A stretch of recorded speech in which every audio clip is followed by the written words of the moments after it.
지금 이것은 우리 이제 번성이라고 우리가 말하는 지금 이것은 머뭅이 없고 지금 이것이 본래의 마음이다. 벌레를 따로 두지 않으면 벌레가 곧 지금이다. 그러니까 우리가 이 벌레라고 하는 벌레 면목, 본래 자기 마음, 본연의 진정한 내가 누구인지를 확인하지 못하는 이유는 본래를 따로 두고 찾아서 그래요. 본래 어디 있지? 여기 있나? 저기 있나? 히말라야 감 있나? 어디 저 행사나 이렇게 큰 절에감 어디 있나? 이렇게 자꾸 찾아서 그래요. 어디로 찾아 나서든 그 찾고 있는 그놈은 어디 있어요? 찾을 때 여기서 찾는 거하고 저기서 찾는 거하고 절에 가서 찾고 교회 가서 찾고 뭐 우주에도 가서 찾고 오음 갖고 가서 찾는데 꼭 이게 찾아지는 거라면 어딘가에 가서 딱 찾아진다면 그럼 그거는 찾아지니 내용물 아니에요. 어떤 대상 경계 아니에요. 어떤 물건 아니에요. 근데 손에서 한 물건도 없다 그랬잖아요. 물레 무일물 한 물건도 없어요. 한 물건 불성이라는 한 물건이 따로 있으면은 따로 두고 찾아야 되죠. 그 한 물건을. 근데 교회 가서 찾으나 뭐 하늘에 가서 찾으나 구름에 가서 찾으나 우리 집 말고 저 어디 큰 절에 가서 찾으나 저 봉정암에 가서 찾으나 뭐 어딜 가서 찾으나 이거를 찾을 순 없죠. 어딜 가도. 근데 어디 가서 찾으나 그 찾는 놈은 늘 있지 않아요? 우리가 원하는 거는 어떤 대상을 얻고 싶은 건 아니잖아요. 왜냐면 대상은 분리법이 아니잖아요. 주돌로 나뉘는 거잖아요. 대상으로. 찾았다 하면 이걸 찾을 수 있다면 그거는 돌로 나뉜 거잖아요. 그러면 그건 아니죠. 나한테 찾아진 거잖아요. 대상에. 불론인 대상이잖아요. 그러니까 그건 아닌 거예요. 그리고 뭔가 이렇게 우리는 이런 걸 찾잖아요. 이렇게 견성체험, 어떤 쏙 내려가는 체험 이런 거 찾잖아요. 근데 그것도 어때요? 그것도 없다가 생겨난 거잖아요. 그것도 대상이잖아요. 어떤 느낌, 어떤 체험, 경계의 변화, 가벼운 느낌, 그거 없다가 생겨난 거잖아요. 이게 없다가 생기는 게 아니잖아요. 늘 있는 거지. 그 어떤 감정이나 느낌이나 이런 게 아니잖아요. 그거는 대상이죠. 대상이라는 건 모양이 있어야만 대상이 아니라 오온 개공 오온이다. 대상이에요. 느낌도 대상이고 생각도 대상이고 표상, 의지, 의식 이게 다 대상이거든요. 정신적 어떤 이미지를 그림 그려서 그 대상을 취하는 거란 말이죠. 그러니까 체험을 했다. 이거를 추구하잖아요. 그거 대상을 추구하는 거죠. 그걸 추구하던 그놈은 추구할 때나 추구하지 않을 때나 늘 있죠. 나 요즘은 좀 절에 안 나가고 요즘은 좀 늘 찾아. 요즘은 좀 옛날에 한때는 저의 열심히 나가가지고 내 불성을 찾으려고 막 열심히 절에 다녔는데, 요즘은 좀 뜸뜸하네. 이렇게 좀 절에도 잘 안 가고, 본문도 잘 안 듣고, 요즘엔 좀 덜 찾아 이럴 수 있잖아요. 그죠? 열심히 찾으면서 절을 열심히 다닐 때 하고 좀 덜 찾을 때 하고, 다른 건 모양이 다르죠. 열심히 찾는 모양, 덜 찾는 모양. 근데 찾을 때나 안 찾을 때나 자기는 안 찾는 자기가 늘 있잖아요. 그게 찾는 자기로 모양이 바뀌었을 뿐이잖아요. 그 우린 모양을 찾아다니는 건 아니잖아요. 그러니까 찾을 때도 늘 한결같고 안 찾을 때도 늘 한결같고 또 찾았을 때도 한결같고 안 찾았을 때도 한결 같아야죠.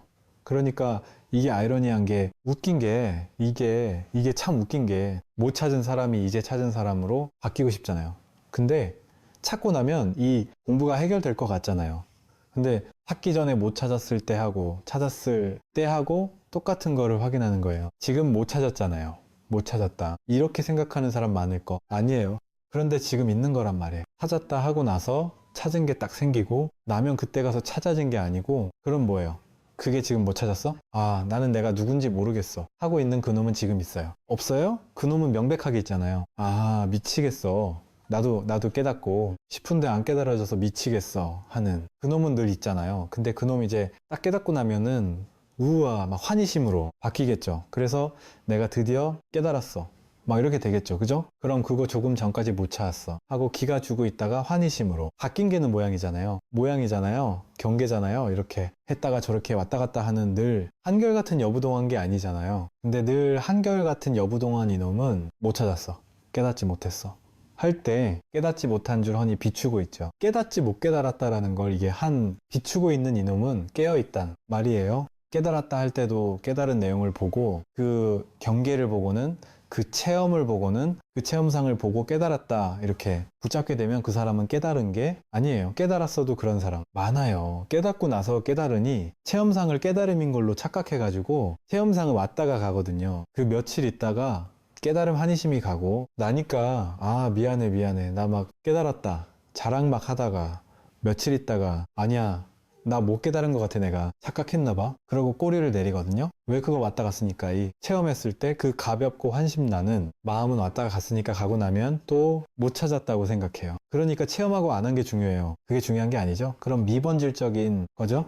처음 할 때나 안 할 때나 언제나 자기는 늘 있죠. 늘 있는 자기가 확인돼요. 확인이 안 되나요? 어떻게 확인이 안 돼? 이거 확인을 그 대신 이것은 대상으로 눈 깊고 삼듯이 색성향 미촉법이라는 경계 바깥 대상으로 확인할 수 있는 게 아니에요. 그거는 18개의 본이에요. 아 불성 찾았다 이렇게 딱 붙잡을 수 있으면 그건 불성이 아니란 말이에요. 그거는 18개라는 경계를 붙잡은 거기 때문에 어떤 경계도 자기가 아니죠. 어떤 대상도 자기가 아니에요. 근데 자기는 언제나 늘 있어요, 없어요? 있어요. 그게 뭔지는 몰라요. 여러분들도 모르고 저도 모르고 선님도 모르고 몰라요. 그거를 알 수 없어요. 알았다 하면 내용이잖아요. 분별한 대상이잖아. 알 수 있는 게 아니에요. 그런데 그래서 묘하다 하죠. 묘하다. 불가사의하다. 불가사의 사이 생각으로 어떻게 할 수 있는 게 불가하다. 불가. 사이하고 묘하다. 아, 이게 있기는 분명히 있는데 이놈을 찾을 길이 없어요. 어떻게 있는 줄 알아요? 이렇게 있는 줄 알죠? 이렇게 있는 줄 알고 내 길을 걸을 때 한 발 한 발 발 한 발 걷고 있는데 자꾸 자기를 찾아요. 걷고 있는 여기 자기가 있는데 하늘을 보고서 한숨을 푹 쉬면서 왜 난 부를까? 이렇게 있는데 이렇게 자기가 지금 그러고 있잖아요. 오늘도 어탕하고 이제 가면서 힘 푹 빠져가지고 어깨 힘 쭉 빠져서 나갈 거란 말이에요. 누가 그래요? 그게 자기 아닌가요? 그 명백하게 자기가 깨어 있잖아요. 근데 우리는 그 자기는 원하지 않아요. 내가 원하던 거 그런 게 아니거든요. 뭔가 막 쫙 가벼워지고 변화돼 있고 뭔가 막 그거 찾는단 말이에요. 그 경계를 찾는단 말이야. 전부 다. 그러니까 이거 너무 심심하거든요. 너무 당연한 거거든요. 그 설마 이럴 줄은 몰랐다 싶을 정도로 허무하단 말이에요. 그게 찾는 거. 그게 찾은 거예요. 막 환희심이 나가지고 드디어 내가 부처가 됐어. 어쩌고 저쩌고 하는 사람은 그 좀 깨름직한 거예요. 좀 두고 봐야 되는 거예요. 그 사람은 근데 와 허탈해진단 말이야. 내가 어떻게 이럴 수가 이런 반응이 나오죠. 그래서 이렇게 따로 두고 찾지 않으면 보세요. 지금 우리들 인생에서 우리 삶에서 우리가 인생에서 경험하는 모든 것들 좋은 일 나쁜 일 나에 대한 좋은 평가 나쁜 평가, 성공, 실패에 돈을 벌고 안 벌고 내가 늙고 젊고 내가 만나는 사람들, 내가 하는 일들 눈 깊고 헤엄듯이 색상 미축법을 접촉할 때 일어나는 모든 경험 그 모든 경험이 그 여기서 일어나는 경험일 뿐이죠. 여긴 아무 일이 없는데 그냥 그 경험이 오고 갈 뿐이에요. 인연 따라 한 생각이 그냥 여기서 한 생각이 이렇게 일어났다가 사라질 뿐이에요. 인연 따라. 그런데 그걸 비추고 있는 이놈은 한 생각 일어났을 때 일어난 줄 알고 한 생각 사라졌을 때 사라졌을 줄 아는 이놈은 일어난 생각 경계에 물들지 않죠. 여기서 그냥 일어났구나 사라졌구나 하고 알고 비출 뿐이지 일어난 경계하고 상관없잖아요. 그러니까 일어난 경계는 일어나나 일어나지 않아나 똑같죠. 좋은 일어나나 나쁜 일이 일어나나 일어난 내용을 따라가서 분별을 따라가면 이건 좋고 저건 나빠요. 그런데 좋은 걸 비추고 안 좋은 걸 비추는 이놈은 좋은 거나 나쁜 거랑 상관없이 항상 똑같죠. 좋은 생각과 나쁜 생각이 똑같으니 한 마음에서 나왔단 말이에요. 인생에 좋은 일이 생겼어요? 안 좋은 일이 생겼어요? 갑자기 내 몸에 병이 왔어요. 병이 났어요. 병이 났고 병이 나를 찾아왔고 그 찾아온 병이 나았고 똑같잖아요. 여기서는 병이라는 모양을 따라가면 병이 있다. 병이 없으니까 병은 싫고 병 없는 건 건강은 좋잖아요. 근데 여기서 보면 병과 건강이 한결같죠. 한결같지 않나요? 근데 인생이라는 건 뭐냐면 그렇게 이 한결같은 여부동한 바탕 위에서 삶의 내용물이 인연 따라 오고 갈 뿐이에요. 인연 따라 내용물이 오고 갈 뿐이에요. 내용물 오고 가는 거에 내가 끌려가지 않으면 이게 실제가 아니고 인연 따라 연기하는 거잖아요. 인연화합, 연기하는 모든 것에 내가 의미를 부여했단 말이에요. 내 인연 업식이 그 특정 대상에 특정한 의미를 부여해 가지고 거기에 끌려갔었단 말이에요. 그런데 내가 의미를 부여하고 분별하기 이전 자리에 있으면이 손은 이거는 의미가 없잖아요. 이거 좋거나 나쁜 게 아니잖아요. 이거 아무 의미가 없잖아요. 이 손이 뭔 짓을 하든 똑같잖아요. 아무 의미를 부여하지 않으면 제가 손을 들라 안 들으나 여러분 괴로울 일도 없고 즐거울 일도 없고 아무것도 없잖아요. 근데 특정한 사람을 보면서 이렇게 하면서씩 웃으면 하고 좋아할 수 있단 말이에요. 저 사람이 나를 좋아하나 보다 하고 나를 사랑한다 하네. 손가락을 그냥 이렇게 했을 뿐인데 손은 똑같잖아요. 손은 똑같은데 이 손 가지고 이렇게 했다고 거기 경계에 끌려가는 거, 모양에 끌려가는 거예요. 모양에 끌려가서 하고 좋아한다. 하하하고 좋아한단 말이에요. 경계 따라가니까. 근데 이 그건 뭐예요? 이렇게 한다고 여기다가 이걸 좋아한다고 의미를 부여하. 이게 하트. 그 있긴 해요. 이게 뭐 어찌 보면 하트긴 하네. 뭐 하간 그렇게 의미를 구해놨단 말이에요. 그럼 아무 의미도 없는데 이렇게 우리가 부여한 의미잖아요. 그리고 이 부한 의미에 끌려다니는 거잖아요. 그리고 누구를 보면서 인상을 이러면은 나보고 못났다고 하는구나. 손을 펴고 이게 다 적고 하나만 딱 펴면 욕을 하는구나. 이거 아무 의미가 없잖아요. 아무 의미도 뜻도 없어요. 근데 의미와 뜻을 우리가 만들었죠. 사람들이 그냥 개념으로 만들었어요. 여기. 근데 개념이 있어요. 여기 무슨 개념이 있어요?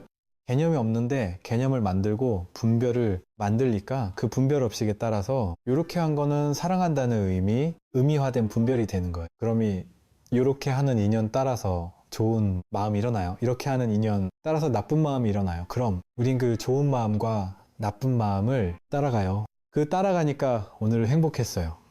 오늘은 괴로웠어. 이런단 말이에요. 근데 그 의미를 따라가지 않고 모양을 따라가지 않고 분별을 따라가지 않으면 요거랑 요게 똑같죠? 똑같잖아요. 요거를 비추는 그 그놈하고 요거를 비추는 그놈은 다르지 않죠. 비춰지는 모양은 다르지만 빛의 비유를 들기도 하잖아요. 영화가 이렇게 딱 비출 때 빛은 언제나 똑같잖아요.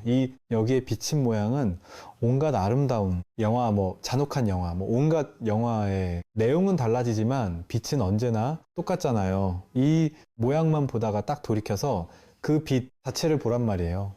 모양이 나온 상처가 빛이잖아요. 우리에게 뭐가 빛일까요? 이걸 비추고 이걸 비추느니 소리를 비추고 이 소리를 비추는 이건 한결같단 말이에요. 그러니까 이제 보세요. 인생이 똑같은 일만 벌어지죠. 좋은 일, 나쁜 일이 전부 다 일이죠. 좋은 일, 나쁜 일이 전부 다 일이에요. 큰 일, 작은 일이 다 같은 일이에요. 크고 작은 게 없어요. 위대하고 천한 일이 없어요. 다 같은 일이에요. 내 인생이 잘 풀리고 안 풀리는 게 같은 일이에요. 내가 늙고 젊은 게 똑같은 일이에요. 여기서 늙은 것도 없고 젊은 것도 없고 성공도 없고 실패도 없어요. 여기는 언제나 늘 여부동하고 한결 같은 정말 모든 게 다 있는데 없어요. 있는 줄 알아요. 그러니까 있는데 없어요. 있긴 있는데 이걸 비출 수는 있는데 그 모양을 따라가서 분별해서 집착하지 않는단 말이죠. 그러면 실패도 있는데 성공도 없고 실패도 없죠.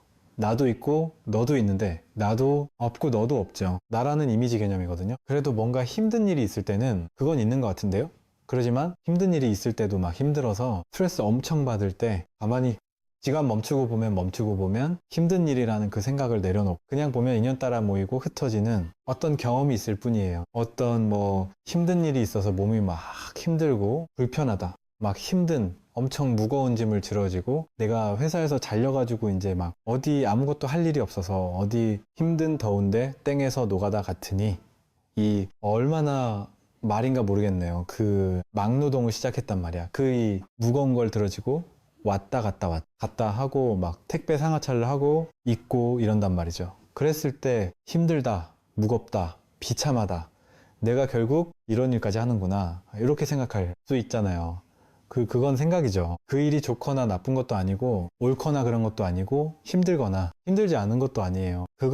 그 택배 무게보다 훨씬 더 무거운 거를 돈 들여가지고 사람 고용해가지고 나를 들게 하세요.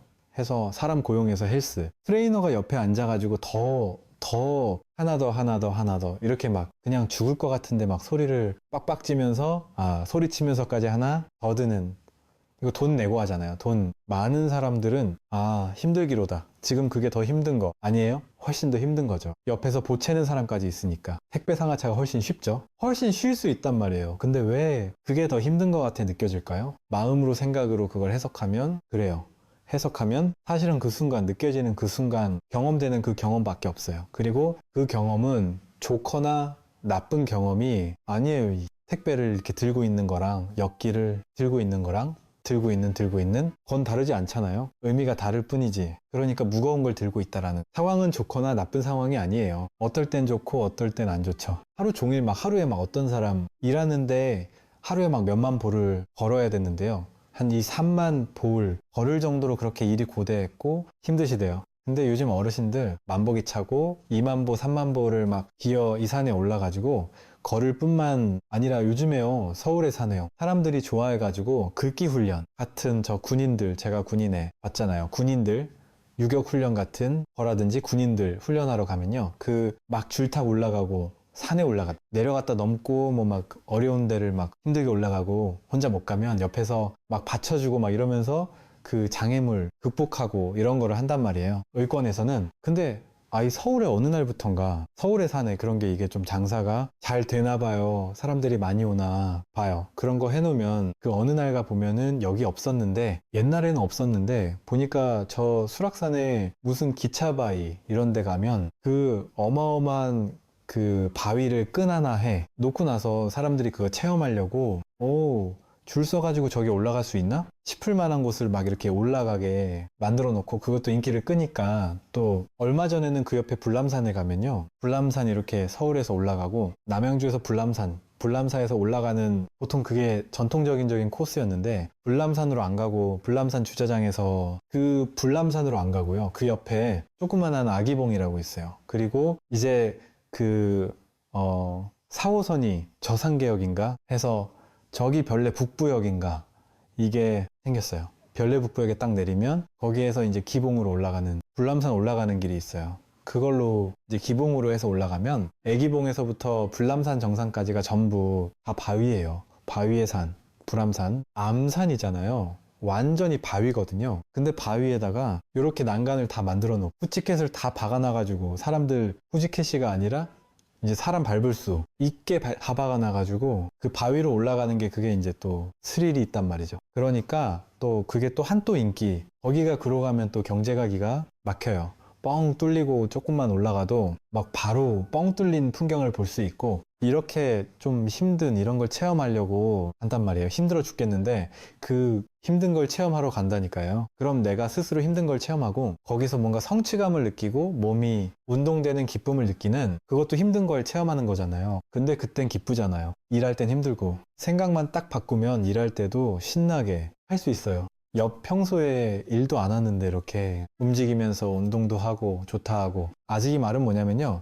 길게 얘기를 했지만 핵심은 뭐냐면 뭐든 좋고 모든 경험은 좋다 나쁘다라는 것은 분별이에요. 해석이에요. 모든 경험에는 좋은 것도 없고 나쁜 것도 없어요. 좋거나 나쁜 게 없어요. 생각 해석에 따라 달라요. 또 인연에 따라 달라요. 어떤 인연에서는 그 똑같은 행위가 기쁨이고 예를 들어 내가 남편이 이제 처음 결혼한 두 부부가 처음에 이제 한 10년 방구를 안 뜨며 지내면서 그냥 서로 이렇게 잘 지내다가 한 몇 년 만에 방구를 심하게 끼는 걸 보고 충격을 받아가지고 저 사람 저런 사람이구나 하고 너무 실망을 했어요. 그래서 신비감이 다 사라졌어요. 그 가지고 저 더러운 놈하고 내가 결혼했구나 하고 그냥 아주 신비감이 탁 사라졌어요. 근데 그 사람이 아파가지고 병원에 가서 큰 수술했어요. 큰 수술하고 나서 한 2, 3일 안에 방구가 안 나오면 큰일 나잖아요. 수술 잘못된 거거든요. 그럼 그때부터 이제 기도를 하면서 옆에 앉아가지고 제발 방구 좀 나와주세요 하고 기도를 하지 않겠어요?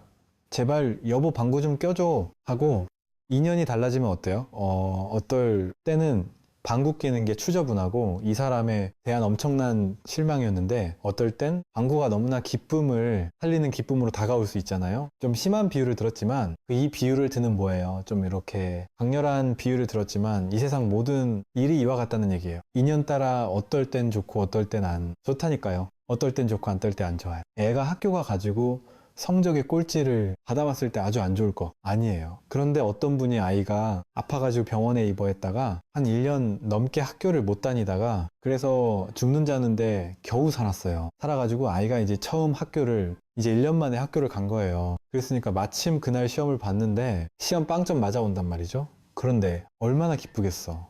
야, 얘가 얼마나 눈물 겪겠어요? 얘가 1년 만에 드디어 그래도 학교를 갔구나, 집발로 저벅저벅 걸어서 학교를 간 게 얼마나 감동이겠어요. 빵점 맞아와도 막 눈에 입가에 미소가 띄어지지 않겠어요? 이 애가 정상적으로 아이들과 또 같이 이렇게 시험도 보고 할 수 있구나, 얼마나 기쁘겠어요? 아이한테 중학교, 초등학교, 중학교, 고등학교 3년 동안 막 죽어라고, 공부하라고 막 스트레스 주고 본인도 막 스트레스 받고 이렇게 하다가 갑자기 얘가 예를 들어 뭐 자살 시도를 하려고 했던 걸 알고 나서는 야, 미안하다, 미안하다 하고 마음을 하나 탁 돌이키고 나면 시험 못 봐도 이제 상관없어진다니까요. 너만 행복하면 돼. 이게 전도몽상이에요. 너와 내가 행복하려고 공부시키는 거잖아요. 그런데 왜 공부시키면서 애가 힘들게 공부시키냐 말이에요. 그 전도 몽상이죠. 뒤바뀐 거예요. 그걸 되돌려 놓으면 야, 괜찮다, 너 공부해도 괜찮다, 네가 행복하면 된다, 공부하기 싫으면 하지 마. 그래서 그 아이가 공부를 안 해서 너무 행복해요. 그러면 내가 집착만 내려놓을 수 있으면 내 생각에 공부를 잘해야 된다는 게, 집착만 탁 내려놔지면이 원래 자리로 돌아가면 기쁨이 된다니까요. 그것이 너가 기쁨, 나도 기쁘다 하고 죽을 것 같은 애를 살렸잖아요. 얼마나 기쁘겠어요. 공부 못하는 게 문제겠어요. 살렸는데 그게 기쁨이죠. 똑같아요, 여러분이. 예를 들어 1억을 날려가지고 괴로워 죽겠어요. 2년만 바뀌면 1억 날린 게 괴로운 게 아니고, 와, 남들은 5억 10억 날렸는데 난 1억만 날려가지고 진짜 복이다, 복축복이다, 이럴 수도 있다니까요. 2년 따라 다른 거예요. 그러니까 그걸 어떻게 정정할 수 있어요? 실체라고 여길 수가 있습니까? 즉, 인생에서 우리의 삶에서 경험할 수 있는 모든 경험은 이와 같아서 좋은 것도 아니고 나쁜 것도 아니에요. 좋다 나쁘다는 자기 생각, 해석, 판단, 분별이에요. 그러면 내가 삶에서 이 짧은 100년도 안 된 인생에서 경험할 수 있는 나쁜 모든 경험은 전부 다 어떤 경험이에요? 그냥 경험이에요. 그냥 경험이에요. 좋거나 나쁜 건 없어요. 그냥 일어나면 사라짐이에요. 인연생, 인연멸. 그 인연이 생겨나고 인연이 사라지는 게 좋거나 나쁜 게 아니에요. 어떤 건 생겨나면 좋고 어떤 건 생겨나면 싫잖아요. 그건 우리 해석이에요. 그게 좋은지 싫은지 우리는 알 수 없어요. 모를 뿐이에요. 돈이 생기면 좋고 돈이 없어지면 나쁘다 이렇게 생각하지만 돈이 생겨 가지고 인생 폭망하는 사람도 있죠. 로또 당첨 안 됐으면 잘 살았을 텐데 로또 당첨되는 바람에 인생 망망하고 이혼하고 막 이러는 집안들도 많다 그래요. 그러니까 인연 따라 생겨나고 사라지는 모든 것, 여러분, 내 몸 생겨나고 사라지죠. 이 세상에 있는 모든 사람들, 존재 조건 상황에 모든 게 생겨나고 사라지잖아요. 생각도 생겨나고 사라지죠. 감정 생겨나고 사라지죠. 의지의식 생겨나고 사라지죠. 몸도 생겨나고 사라지죠. 20대 몸 지금 사라졌잖아요. 20대 몸 사라지고 지금 몸으로 바뀌었잖아요. 이렇게 다 모든 일은 전부 다 생겨나면 사라짐이에요. 근데 생겨나고 사라지는 모든 것은 연기하는 거여서, 인연 따라 일어난 거여서 인연 생기하는 거여서, 연생연멸하는 거여서 연생은 무생이다. 인연 따라 생겨난 모든 것은 무생, 본래 생각난 바가 없어요. 의미도 없고 가치도 없어요. 그냥 그럴 뿐이에요. 생겼을 뿐, 사라졌을 뿐. 태어남과 죽음은 똑같은 거예요. 이 자리에서는 태어남이 일이고 죽음이 일이에요. 진정한 나는, 진정한 자기는 태어날 수도 없고 죽을 수도 없어요. 태어나고 죽은 건 인연 따라왔다가는 모양이에요. 모양은 내가 아니죠. 모양은 내가 비추고 있는 대상이잖아요. 비추고 있는 대상은 내가 아니에요. 내 몸, 내 느낌, 생각, 의지, 의식, 내가 비추고 있잖아요. 내가 보고 있는 거잖아요. 그러니까 나도 대상이에요. 얘 대상에, 이 몸 대상이에요. 얘한테서 일어나는 느낌 대상이 일어나고 사라지는 거예요. 연생, 연멸, 느낌, 감정, 생각, 의지, 의식, 얘 돈, 얘 명예, 권력, 지위, 젊음, 늙음 전부 다 일어나고 사라지는 거예요. 거기 신경 쓸 필요가 없어요. 내가 아니니까, 무하니까. 인연 따라 생겨난 거니까 내 뜻대로 얘가 늙고 젊고 하는 게 아니에요. 내 뜻대로 얘가 부자가 되고 가난해지는 게 아니에요. 얘 뒷팔자대로 되겠죠? 그게 뭐냐면 얘의 지인연 따라 모이고 커진단 말이에요. 내가 신경 쓰기 시작하면 괴로워요. 얘 평생 얘 노예로 살아야 돼. 우리가 얘가 힘들다면 막 거기 같이 힘들어 죽겠고, 얘가 좋다려면 같이 좋아하겠고, 끊임없이 휘둘리며 산다니까요. 얘 노예로 살아요. 근데 바르게 보기만 하면 돼요. 아, 얘는 그냥 인연 따라 생겨라고. 사라지는 거라 내가 아니구나. 이끌려가지 않으면 돼요. 얘가 벌이는 모든 일들, 모든 사고 좋은 일, 나쁜 일, 얘가 좋다 하는 것, 싫다 하는 것, 모든 것들이 전부 다 인연 따라 생겨나고 사라지는 허망한 일이어서 그건 좋거나 싫은 어떤 일이 아니에요. 뭐든 일어나도 일어난 바가 없어요. 사라져도 사라지는 바가 없어요.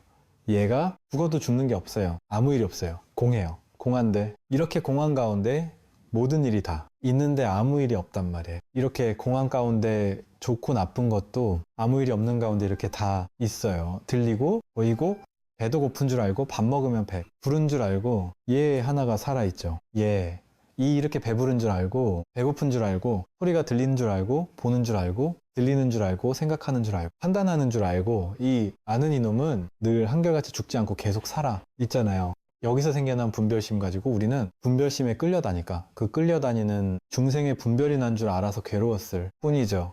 이 진정은 자기로 돌아오면 여긴 괴로움도 없고 즐거움도 없어요. 있는 것도 없고 없는 것도 없어요. 삶의 모든 일이 평등해서 똑같죠. 대평등심이죠. 그냥 볼 뿐이죠. 좋게 보고 나쁘게 보는 게 없어요. 그냥 볼 뿐 들을 뿐 느낄 뿐 알 뿐 볼 때는 보는 것만 해라. 그러면 이 세상도 없고 저 세상도 없고 뭐가 없다. 윤회도 없고 연기도 없고 나도 없고 너도 없어요. 세계도 없어요. 정멸. 이게 정멸이고 이게 열반이에요. 그 볼 뿐 이거만 있어요.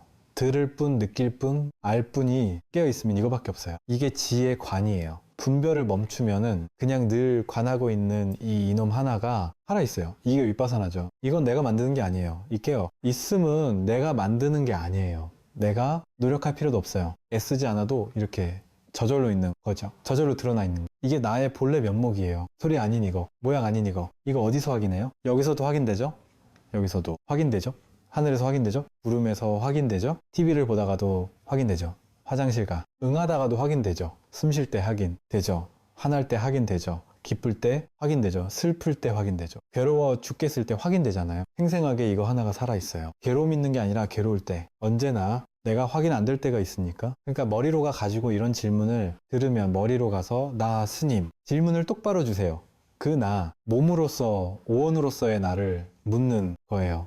아니면은 이 불성으로서 나를 묻는 거예요. 뭐 어쩌고 저쩌고 막 뭘 복잡하게 생각하면은 그 생각이 내리는 답을 자꾸 내려야 돼요. 왜? 몸이 몸이요 이러면은 몸 내가 있잖아. 이렇게 생각할 것이고 몸 아닌 거. 이러면은 그거에 따라서 생각할 아니에요.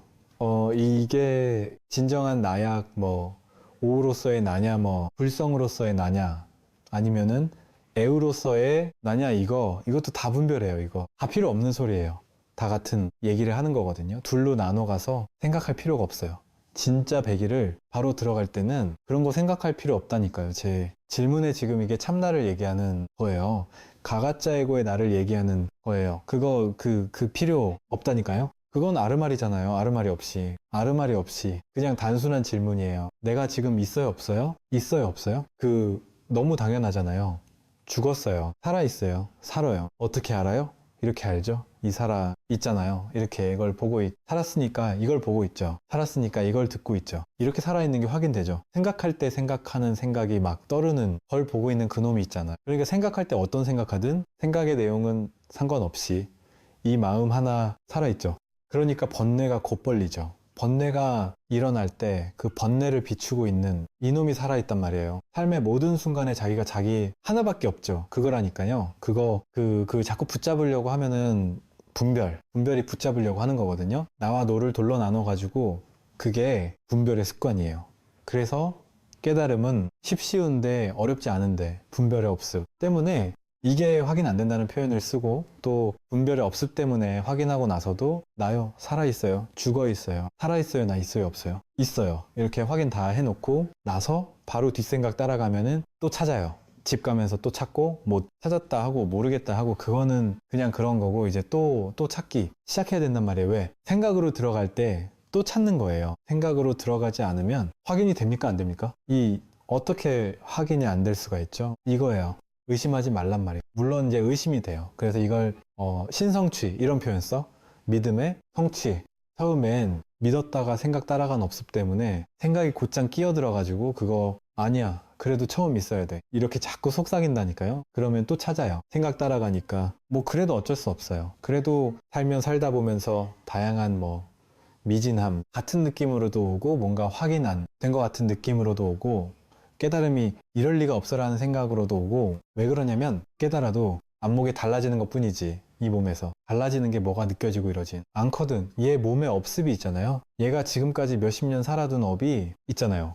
얘 몸은 업 따라간단 말이야. 얘는 얘의 법칙성에 따라 있어요. 달라가. 그래서 얘가 옛날에 뭐 어떤 업습이 있으면 잘 뛰는 업습이 있으면 깨달아도 잘 뜨겠죠. 몸 아픈 업습이 있으면 깨달아도 몸이 아프겠죠. 당연하지 않나요? 아, 깨달은 저 누구예요? 저를 아무나 뭐 말 있지 뭐 말하진 다 담배 계속 피고 깨달아서 담배 계속 피다가 결국 폐암으로 죽는단 말이에요.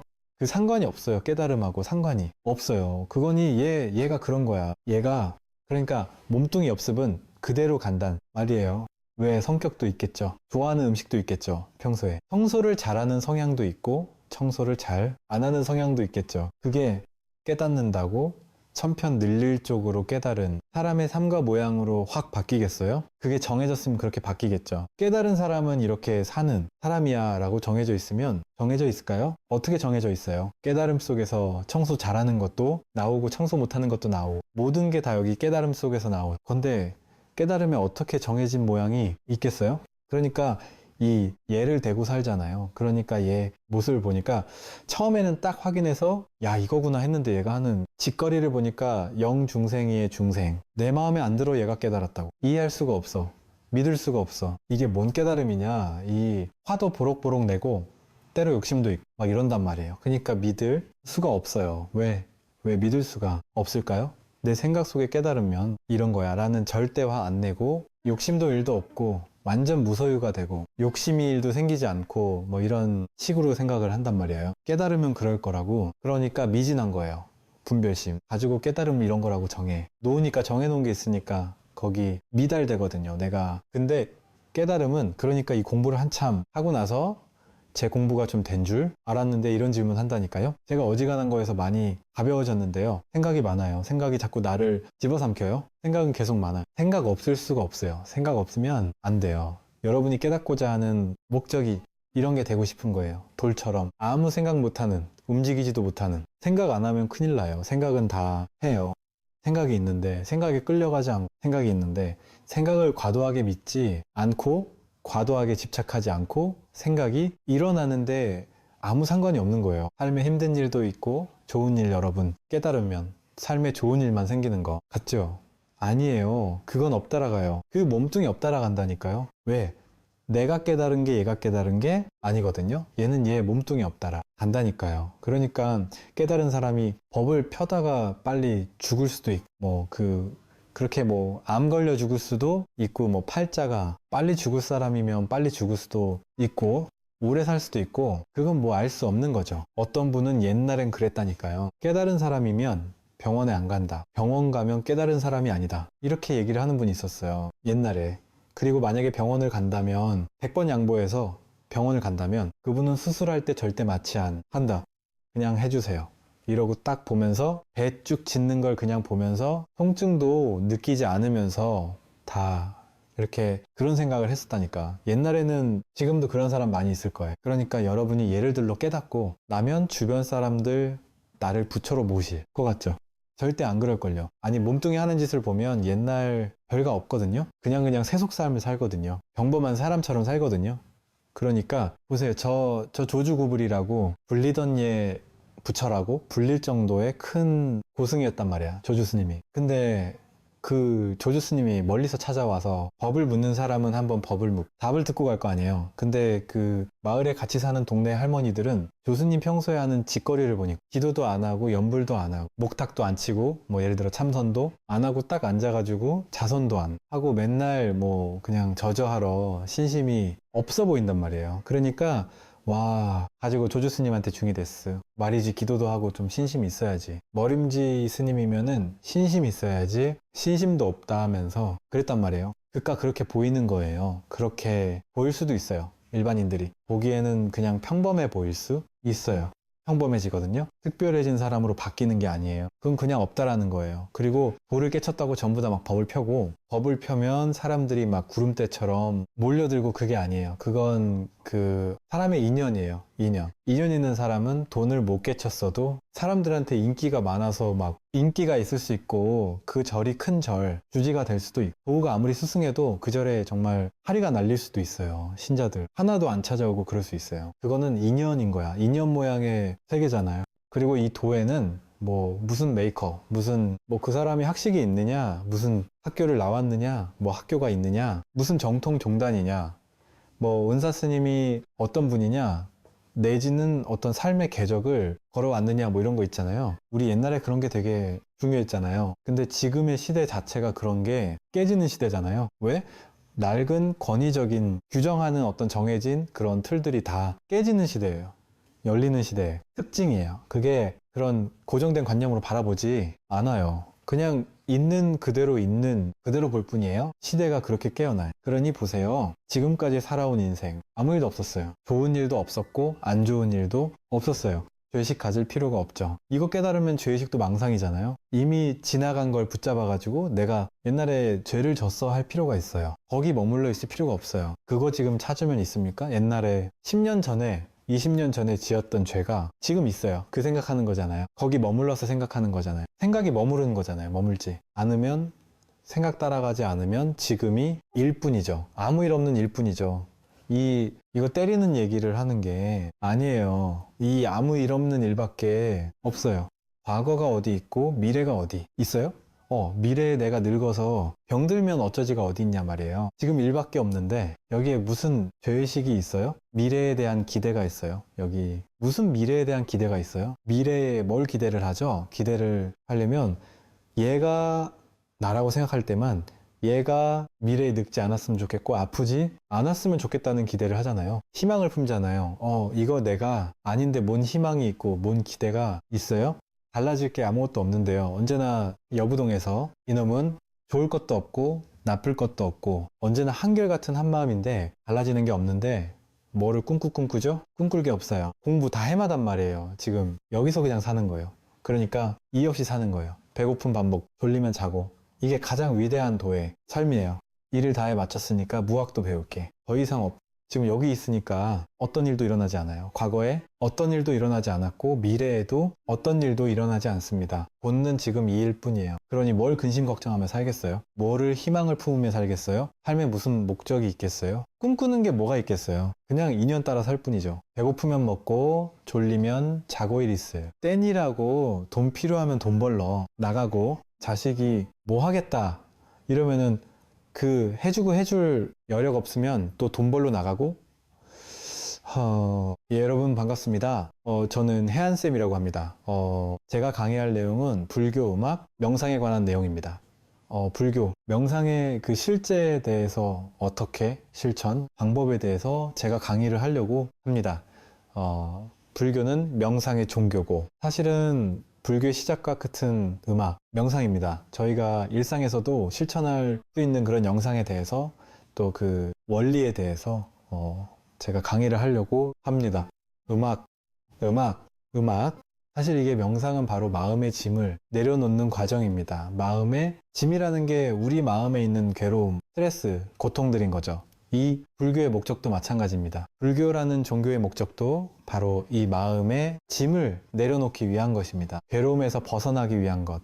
이것이 바로 불교의 시작이자 끝입니다. 불교의 알파의 오메가입니다. 저희 불교라는 종교를 창시하신 석가모니 부처님 같은 경우에도 출가하니 이유가 다른 게 아닙니다. 바로 그 고통에서 벗어나기 위해서, 괴로움에서 벗어나기 위해서 이렇게 출가를 하신 것이고, 그리고 출가해서 이런저런 그 수행의 과정을 거쳐서 결국 도달한 경기도 뭐냐면 바로 그 괴로움의 소멸입니다. 괴로움의 소멸을 통해서 완전한 행복과 완전한 평화, 이런 것입니다. 그리고 당신께서 그렇게 이제 완전한 평화, 완전한 행복이 이러고 나서 그 다음에 사람들을 둘러보니까 야, 그 사람들이 마음의 짐을 너무 짊어지고 있어서 고통받고 있구나. 내가 마음에 짐을 내려놓는 방법을 가르쳐 줘야 되겠다. 이렇게 해서 가르침을 펴신 게 바로 이 불교의 가르침이고 지금까지 이렇게 이제 부처님의 가르침이 남아서 이런 대단한 불교란 종교가 된 겁니다. 그래서 사실 불교의 핵심 가르침은 바로 고통에 관한 소멸을 어떻게 시킬 것인가에 관한 부분이 사실 불교의 핵심입니다. 그게 여러분들께서 많이 들어봤던 사성제입니다. 네, 가지성스러운 진리죠. 이건 뭐냐면 요즘 참 그 세계 인류가 코로나 바이러스 때문에 너무나 고통을 받고 있습니다. 참 안타까운 일이죠. 그래서 의사들이 또는 그 의학자들이 코로나 바이러스의 어떤 실체를 파악을 하고 그 원인을 찾고 또 이 치료법 또 치료약이나 백신을 개발해 놓으려고 이렇게 노력을 합니다. 이 사성제의 가르침도 사실 비슷합니다. 이건 뭐냐면 이 고통이라는 게 어떤 것인가, 괴로움이라는 게 어떤 것인가, 바이러스가 우리를 괴롭히는 것처럼 그 괴로움이 무엇인가, 또 그 괴로움의 원인은 무엇인가, 예를 들면 코로나 바이러스가 일어난 원인은 무엇인가, 그리고 그 해결된 경지, 곧 괴로움이 소멸된 경지는 어떤 것인가, 그리고 네 번째는 바로 괴로움의 소멸에 이르는 길은 어떤 것인가? 방법론. 괴로움의 소멸에 이르는 방법론은 무엇인가? 그러니까 코로나 바이러스의 치료법이나 또는 그 백신을 개발하는 것이죠. 그러니까 이것이 바로 사성제고 흔히들 고진멸라고 합니다. 고성제 고통의 진리, 집성제 고통의 원인에 관한 진리, 멸성제 고통이 소멸된 경제에 관한 진리, 그리고 그 도성제 고통의 소멸에 이르는 길, 그 방법론에 관한 것이 바로 이 사성제입니다. 이 부처님께서는 불교의 가르침은 바로 이 고통에서 벗어난 길을 가르쳐 주는 것입니다. 특히나 불교 명상이라고 하면은 바로 고통의 소멸에 이르는 길에 관한 진리입니다. 그러니까 코로나로 치면 코로나 바이러스라면 코로나 바이러스의 백신이나 치료약과 같은 것입니다. 그 도성제, 그러면 그 고통의 소멸에 이르는 그런 도성제는 그럼 무엇인가? 흔히들 팔정도라고 합니다. 팔정도. 이 팔정도는 그 8가지로 이루어지죠. 그죠? 여러분들 많이 들어보셨을 겁니다. 정견, 정사유, 정어, 정업, 정명, 정정진, 정염, 정정. 이렇게 8가지입니다. 제가 어릴 때는 뭐 도덕책 같은데, 윤리책 같은 나왔는데, 요즘은 모르겠습니다만은 이 8가지인데, 이건 단순히 흔히들 그냥 바르게 보고, 바르게 말하고, 바르게 노력하고, 단순한 그 세속에서 얘기하는 그런 바르게 사는 것, 바르게 행동하는 것, 바르게 마음 쓰는 것하고는 사실 완전히 다른 것입니다. 이거는 우리가 어떤 병을 치료하려고 하잖아요. 코로나 바이러스를 치료하려고 하면은 아주 그 바이러스를 치료할 수 있는 정확한 어떤 치료법 또는 치료약이 있어야 되잖아요. 마찬가지로 우리가 고통에서 벗어나려면은 그 고통에서 벗어날 수 있는 방법론이 나와야 됩니다. 그 사성제라고 할 때 사성제에서 두 번째는 집성제입니다. 고통의 원인에 관한 진리인데 그 고통의 원인이 무엇인가? 괴로움의 원인이 무엇인가? 그것은 바로 그 가래라고 합니다. 가래가 뭐냐? 굉장히 목이 마른 거죠. 사막에서 우리가 막 콧방귀 걷다 보면 목이 굉장히 마르잖아요. 한열 물을 안 마시고 뛰어다니다 보면 목이 마르잖아요. 목이 타잖아요. 그것처럼 목이 타는 것과 같은 걸 가래라고 합니다. 그럼 이제 이게 가래가 흔히 뭐 다른 마른 집착이라고도 할 수 있습니다. 이 가래가 바로 고통의 원인데 이 가래를 한 3가지 정도로 좀 더 나눠보면은 이걸 탐진치 삼독심이라고 합니다. 그러니까 이제 탐심은 욕심내는 거, 진심은 썩내는 거, 취심은 어리석은 마음을 얘기합니다. 그리고 이것을 통틀어서 삼독심이라고 하는데 왜 삼독심이냐? 삼독심할 때 독은 사람을 중독시킨 독과 같은 겁니다.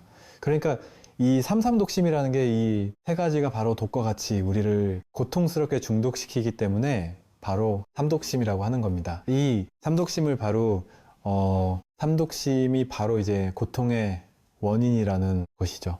그러면은 삼독심이 첫 번째, 탐심은 무엇이냐? 흔히들 탐심은 나 이게 먹고 싶어. 이거 탐심이죠?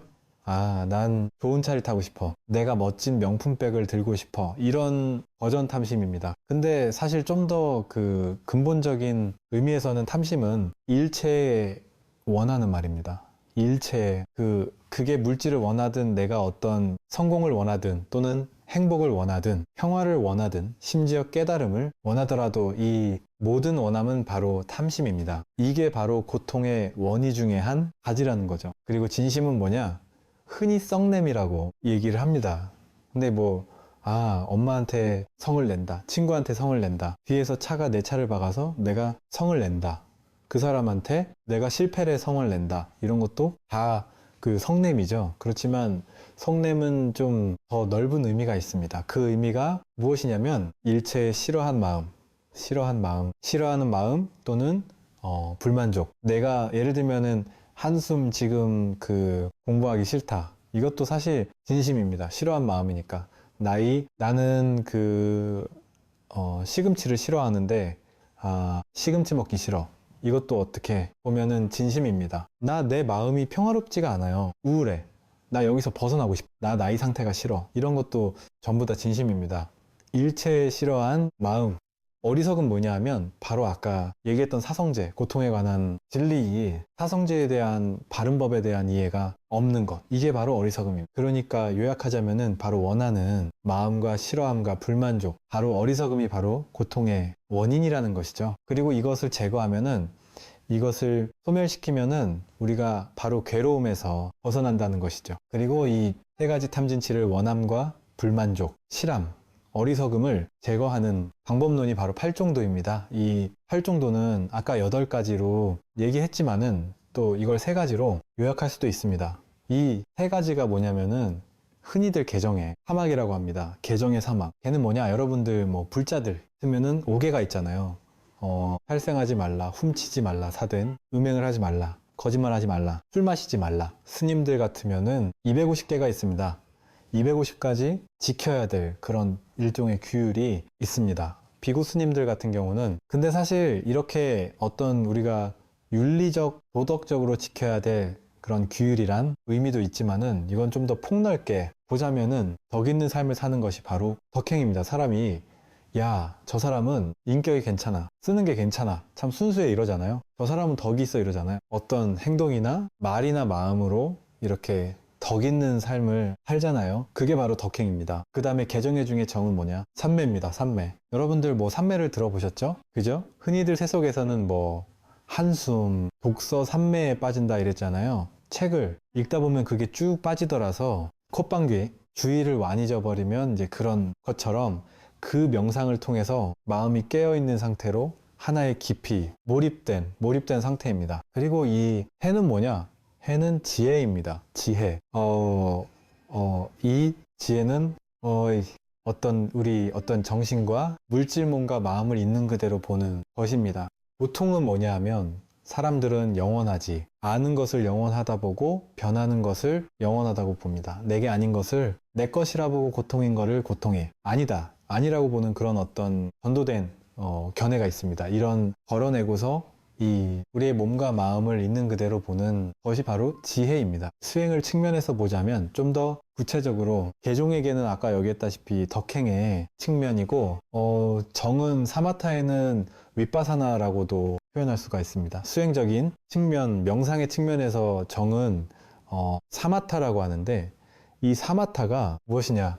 이 명상 주제, 저희가 다음 시간에 명상에 대해서 배울 텐데요. 그런 예를 들면은 호흡 명상이라면 호흡이라는 명상 주제라고 합니다. 명상 주제를 알아차림에 의해서 아까 얘기했던 탐독심, 탐진치, 무원함과 싫어함, 불만족을 놓아버려서 마음을 고요하고 평화롭게 만드는 것.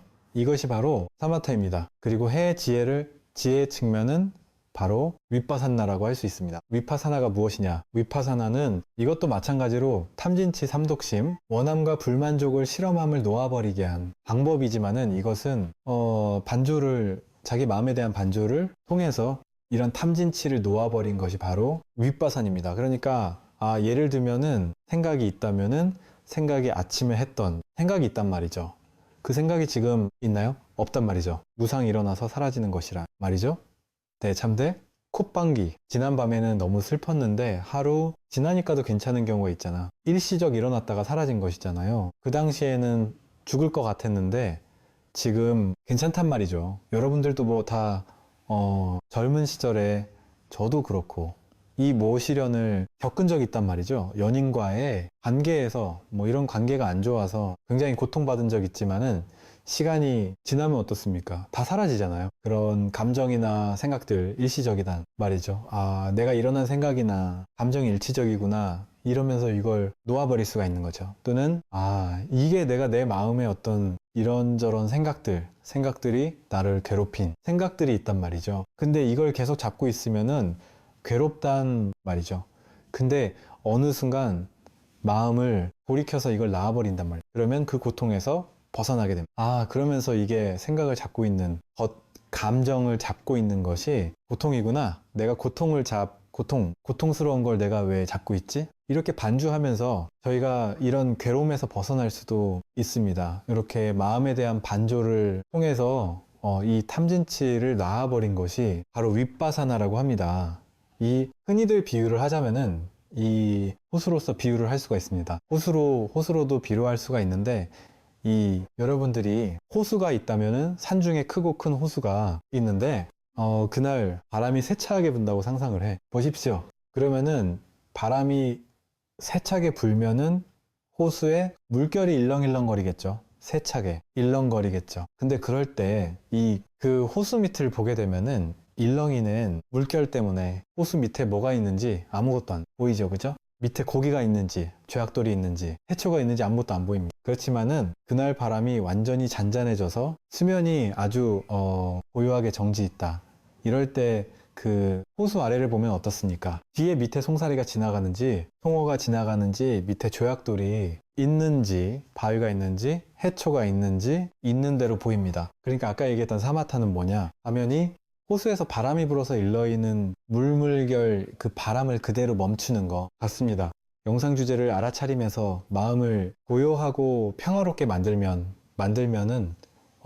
호수의 바람이 멈춰서 호수의 수면이 아주 고요하게 멈추듯이 우리 마음도 그렇게 고요하게 평화롭게 멈춥니다. 이게 어떻게 보면 사마타를 통해서 개발되는 마음이라고 할 수가 있습니다. 윗바사나는 뭐냐? 윗바사나는 그렇게 아주 그 호수의 그 수면이 고요하게 멈췄을 때 안을 들여다보잖아요. 그러면 있는 그대로 보이잖아요. 마찬가지로 우리 마음이 고요하고 편개, 멈췄을 때 우리 마음속을 우리 몸과 마음을 들여다보면 우리 몸과 마음의 본질이 있는 그대로 드러납니다. 이렇게 되면서 우리가 하고 있던 집착, 탐진치 삼독심을 놓아버릴 수가 있습니다. 그래서 요약하자면이 불교 수행, 바로 이제 불교 명상이라는 활정도의 길은 덕행을 바탕으로 해서 사마타와 윗바사나를 닦는 길이다. 이렇게도 표현할 수가 있습니다. 또 흔히들 전통적으로는 이 사마타 위바산나를 지관이라고 또 표현합니다. 직관기가 멈출 지자를 씁니다. 관은 볼관자를 씁니다. 이게 사마타와 위바사나 이 본질을 그대로 보여주는 것은 마음을 고약에 멈추는 것이죠. 사마타지는 관은 반조를 통해 지켜보는 것이죠. 그래서 흔히들 이것을 사마타 위바사나 수행이라고도 얘기하지만은 직관 수행이라고 얘기합니다. 흔히들 아까 개정의 사막에서 표현하듯이 또는 정과 해로도 편합니다. 그래서 정의쌍수다. 모두 편합니다, 이게. 근데 이 사마타 윗바사나의 속성은 어떤 것이냐 하면은 바로 이제 손등과 손바닥과 같습니다. 손등과 손바닥은 분리할 수가 없잖아요. 이걸 어떻게 자르겠어? 이게 손과 손바닥은 항상 같이 있습니다. 이게 마찬가지로 이 사마타와 윗바사나 수행은 항상 동시에 존재하는 겁니다. 이게 사마타 없이 윗바사나 없고 이파사나 없이 사마타는 없습니다. 사마타 명상이 윗바사나 명상을 등장시키고 윗바사나 명상이 사마타 명상을 증장시키는 서로 상승작용을 일으킵니다. 그래서 우리가 이 개정의 사막은 새 가지다가 갖춰줘야 됩니다. 이 안한 개만 닦어 이것만도 불충분한 겁니다. 나 정만 닦어 이것도 불충분한 겁니다. 해만 닦어 이것도 이렇게 해도 불충분한 겁니다. 나 윗바사나만 할 거야. 이것도 충분하지 않은 겁니다. 아까 얘기다시피 이거를 팔 정도로 표현할 수다 했잖아요. 이 팔 정도도 마찬가지입니다. 팔 정도도 이 8가지 요소가 모두 갖춰져야지 제대로 된 불교 명상이 됩니다. 그러니까 8가지 요소 중에 하나라도 빠지면 불교 명상으로서 완전해질 수가 없습니다. 근데 이렇게 명상을 하다 보면은 우리 마음이 어떻게 개발이 되느냐? 우리 마음에 끊임없이 움직이던 마음이 고요하게 멈춥니다. 고요하게 멈추는데 고요하게 멈추면서 멈추면 어떻게 되느냐? 우리의 정신적 에너지가 충전이 됩니다. 우리의 육체는 사실 육체적 근육은 끊임없이 써야지 강해집니다. 저도 아주 옛날에 군대에 있을 때는 근육질이었습니다. 지금 안 비끼시죠? 그죠? 지금은 하도 근육을 안 써서 이 살이 거의 찹쌀떡 같습니다. 웃음. 그러니까 우리 육체적 근육은 엮기도, 들고 푸시도 하고, 날기도 하고, 등산한다고 해야지 육체적 근육이 강해집니다. 근데 정신적인 근육, 일종의 근육은 다릅니다. 정적 힘은 안 써야지. 마음을 그대로 멈춰야지 강력해니다. 이게 독특독특한 특성이 있습니다. 마음을 그대로 멈춰야지 우리 정신은 강해집니다. 이게 마음을 그대로 멈추는 시간이 길어지면 길어질수록 정적 에너지가 서서히 충전이 되고 그 시간이 길어져서 더 강력해집니다. 강력해지면서 어떻게 되느냐, 우리 마음은 더욱 밝아지고 더욱 깨어납니다. 흔히들 알아차림, 마음 챙김이 굉장히 강력해집니다. 이렇게 마음이 깨어나면 밝아지고 깨어나면 어떻게 되느냐, 이거는 어두운 방에 불을 켜는 것 같습니다. 지금 여기 스튜디오에는 조명이 굉장히 밝아 다 보입니다. 근데 여기 불을 다 끄잖아요. 아무것도 안 보이겠죠. 그죠? 마찬가지로 우리가 명상을 통해서 마음을 멈춰서 마음이 강력해지고 밝아지고 깨어나면은 마음의 불을 켜는 거 같습니다. 그러면 마음의 불이 켜지면 어떻게 되겠어? 마음이 있는 그대로 보이겠죠. 내가 갖고 있던 집착이 무엇인가? 나를 괴롭히던 원인이 무엇인가?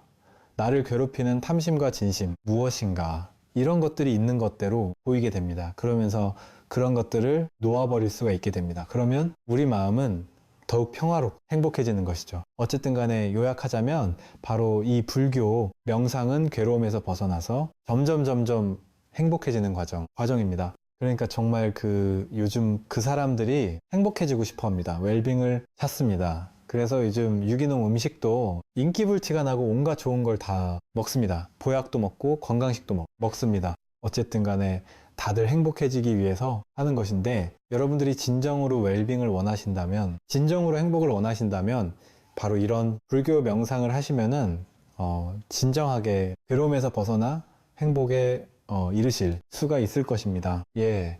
오늘 강의는 이 정도로 마무리고요.